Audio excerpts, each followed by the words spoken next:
Kalau kalian ditanya, pekerjaan apa yang akan digantikan oleh robot di masa depan, mungkin kalian akan menjawab copywriter, desainer, ataupun editor. Tapi bagaimana kalau gue memberikan jawaban yang berbeda, bahwa pekerjaan pertama yang mungkin akan digantikan oleh robot di masa depan adalah ART atau pembantu, tukang masak-masak, dan juga pelayan. Kenapa begitu? Ya karena beberapa bulan yang lalu, China baru saja merilis produk robot manusia terbaru mereka yang dilengkapi dengan kecerdasan buatan, bisa berpikir, dan bertindak selayaknya manusia. Di mana robot ini juga bisa menggunakan peralatan dan bahkan mengerjakan pekerjaan rumah tangga seperti memasak, menyetrika baju, membalik panggangan roti, dan pekerjaan rumah lainnya.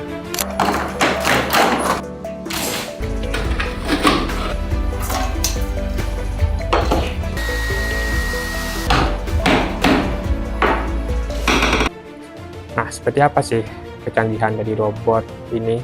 Apa manfaat yang ditawarkan olehnya? Dan apakah kita perlu khawatir dengan keberadaan robot tersebut? Kalau kalian penasaran dan ingin mencari tahu, maka ayo kita bahas bersama di video kali ini. Jadi, selamat datang di Sadis Pemuda Tekno.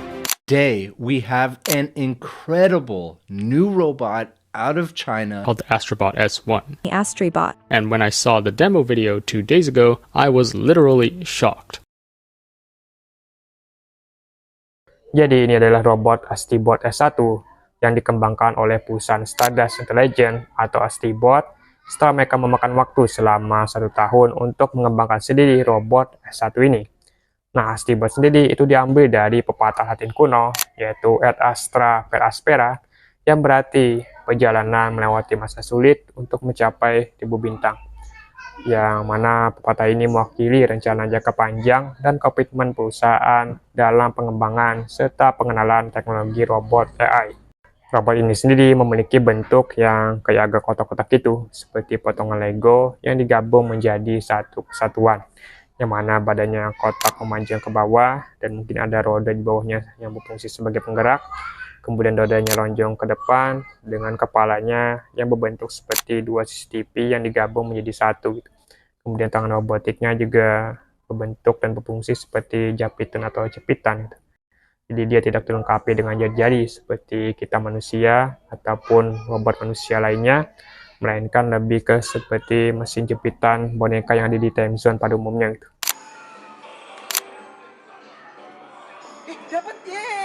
Dapat sekali coba. Kemudian perusahaan ini sendiri itu juga pertama kali didirikan sekitar Desember tahun 2022 yang lalu dan berkantor pusat di Shenzhen, China.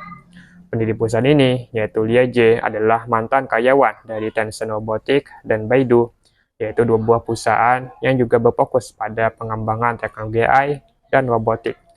Sehingga tak heran kalau perusahaan ini kemudian mampu berkembang dengan cukup pesat dan segera meluncurkan produk terbaru mereka. While it seems that another humanoid robot is being released every week, we've yet to see one move as quickly or with as much precision as the model just released by Chinese company Astrobot. The AI-powered humanoid robot space is starting to get almost as crowded as the cereal aisle at your local supermarket. Nah, oke, sekarang kita bahas terlebih dahulu nih, apa saja kelebihan dari robot Sajana ini, pekerjaan apa saja yang beliau bisa kerjakan.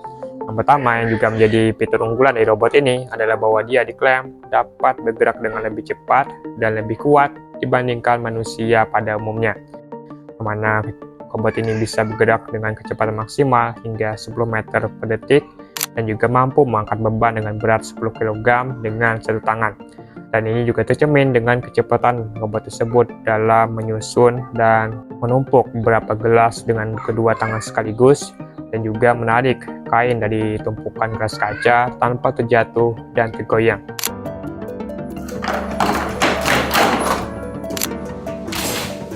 Kemampuan kedua yang dimiliki oleh robot ini adalah bahwa dia bisa mengidentifikasi barang-barang apa saja yang ada di hadapannya dan kemudian menyusun dan meletakkan barang tersebut di tempat dan wadahnya masing-masing. Dimana kita sebagai pengguna juga bisa nih langsung menanyakan ke robot tersebut apa saja kira-kira yang dia lihat dan dia pun kemudian langsung menjawab dengan akurat. Tapi tidak diperlihatkan di sini apakah robot tersebut bisa berbicara atau berkomunikasi dalam menjawab seperti robot manusia pada umumnya yang memiliki fitur yang sama. Hey Figure One, what do you see right now? I see a red apple on a plate in the center of the table, a drying rack with cups and a plate, and you standing nearby with your hand on the table. Tapi sepertinya si robot ini memang cuma bisa berkomunikasi lewat chat aja ya untuk sekarang kepada pengguna gitu. Karena mungkin robot yang dibikin ini terlalu introvert dan sehingga tidak pede gitu kalau ingin berbicara. Kemudian kecanggihan selanjutnya dari robot ini adalah bahwa dia bisa melakukan pekerjaan dapur seperti mengupas timun, menggeprek tomat atau cabai, membalik sandwich, mengasih boraks, dan juga menghidangkan piring makanan dengan cukup sopan. Yang mana robot ini mampu melakukan semua tersebut dengan sangat presisi dan akurat. Itulah kenapa di awal tadi gue mengatakan bahwa robot ini itu bisa saja menggantikan peran ART, tukang masak-masak atau kitchen staff, dan juga mungkin pelayan di restoran di masa depan. Selain itu, robot ini juga mampu menggantikan peran barista atau bartender karena kemampuannya adalah membuka tutup botol, mengisi soda, dan bahkan menuangkan wine atau anggur ke dalam gelas dengan presisi tanpa tumpah-tumpah.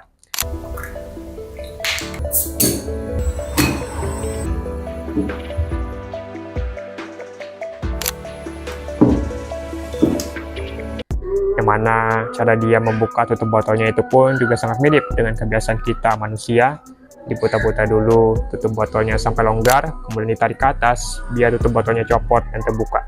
Bot ini juga bisa melakukan pekerjaan yang sebagian dari kita mungkin biasanya malas untuk melakukannya, yaitu menyetrika dan melipat pakaian. Main ini semakin melengkapi peran robot tersebut sebagai ART di masa depan.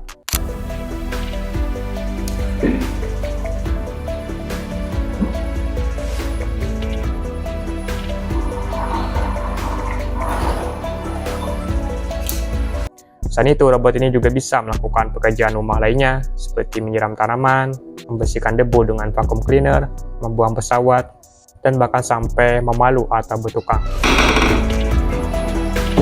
Mana bisa saja mengancam profesi tukang atau kuli di Indonesia di masa depan. Kalau sampai robot ini masuk ke Indonesia, ya mungkin saja para kuli tersebut akan melakukan demo, sama seperti kemunculan ojol pertama kali di masa lalu. Ada ratusan sopir angkot dan ojek pangkalan yang melakukan unjuk rasa ke kantor Dewan Perwakilan Rakyat Daerah DPRD Subang, Jawa Barat kemarin. Aksi ini digelar sebagai bentuk penolakan dengan keberadaan ojek online maupun taksi online yang sudah marak di Kabupaten Subang dan dianggap merugikan. Ya, tapi itu sih mungkin masih lama ya terjadi, dan semoga saja tidak. Karena mereka sendiri baru akan menunjukkan versi pertama dari robot ini itu di akhir tahun nanti, yang ditunjukkan untuk membantu keperluan rumah tangga sama seperti yang telah kita lihat bersama sebelumnya. Pihak Astibot sendiri juga berencana nih agar robot ini bisa dimiliki dan digunakan oleh semua orang, bukan cuma orang kaya doang. Dan mereka juga percaya bahwa di masa depan robot ini akan mampu menggantikan pekerjaan-pekerjaan yang dianggap berbahaya bagi manusia agar kita tak perlu lagi mempertaruhkan nyawa dan membiarkan saja robot tersebut yang melakukannya. Buat kau ya, yang kau ngeluh. Kau sebentar-sebentar kau main Mobile Legends. Ini ngelek, jaringan Telkomsel macam tai. Kau tengok ini kerja kami nih. Nih, demi kelancaran kau main Mobile Legends. Main PUBG. Kau bilang ngelek itu. Ang pikir sama otak sikit nih. Aku manjat nih, jauh, tinggi nih. Nah, nyawa taruhan. Tapi kalau menurut gue sendiri sih, robot ini masih memiliki beberapa kekurangan. Mulai dari gerakannya masih agak lambat dan kurang gesit gitu. Kemudian dari aksinya juga kayak masih agak kaku dan terlihat seperti kurang santuy gitu. Seperti ketika dia menaruh piringnya itu seperti kesannya kayak agak melempar dikit gitu. Dan ketika dia membuka botolnya itu juga seperti masih agak kaku gerakannya. Tutup botolnya dibiarkan jatuh, tidak dipegang dulu kemudian ditaruh ke atas meja. Mana ini secara etika kerja kan mungkin bisa saja mengganggu konsumen atau pelanggan yang sedang dilayani. Apalagi kalau pelanggannya itu berada di hadapan si robot tersebut. Kata pelanggannya, kenapa nih robot galak amat? Langsung dikasih bintang 1 tuh robot.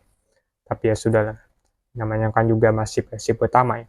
Dan masih akan terus dikembangkan juga tentunya robot ini. Jadi siapa tahu di masa depan nantinya akan semakin lebih baik dan akan semakin banyak pekerjaan yang bisa dia lakukan.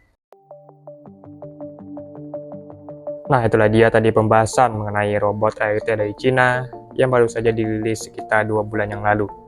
Yang mana ini hanyalah salah satu contoh dari sekian banyak robot manusia yang telah dibuat oleh berbagai macam perusahaan. Mulai dari Atlas, Tesla, bahkan sampai OpenAI juga telah membuat robot mereka sendiri. Kemana kemunculan robot seperti ini tentunya akan memunculkan pro dan kontra. Di satu sisi, robot ini bisa saja menggantikan peran ART atau pembantu, yang dimana TKI kita yang biasanya bekerja sebagai ART di luar negeri itu bisa saja tidak digunakan lagi, karena orang kaya di sana telah membeli robot ini di rumah mereka. Kemudian pelayan, barista, bartender, ataupun kitchen staff di McD ataupun KFC itu juga bisa saja digantikan oleh robot ini di masa depan. Tapi dari satu sisi, robot ini bisa juga bermanfaat bagi kita, apalagi jika mereka telah bisa menggantikan atau melakukan pekerjaan yang sulit dan berbahaya atau mengancam nyawa, seperti benerin listrik, naik ke menara seluler, ataupun menjadi pekerja bangunan di tempat yang berbahaya, agar tak ada lagi orang yang mempertaruhkan nyawanya hanya untuk bekerja. Ya, inilah namanya perkembangan teknologi atau evolusi industri. Selalu ada hal yang harus dikorbankan demi sebuah kemajuan. Tinggal bagaimana caranya kita bersikap dan bertindak menghadapi tantangan tersebut. Kalau kalian merasa terancam, pekerjaan kalian akan digantikan oleh robot, maka pilihan kalian hanyalah apakah kalian ingin menjadi yang terbaik atau yang terunik agar tak mudah digantikan, atau pilihan lainnya, mungkin kalian bisa mencari atau berganti profesi lain yang lebih aman. Itulah kenapa pentingnya kita untuk selalu belajar, tingkatkan pengetahuan dan keterampilan kalian, agar bisa terus bertahan di zaman yang penuh dengan disrupsi dan distorsi ini. Sekian video kali ini, terima kasih telah menonton, dan sampai jumpa lagi di masa depan.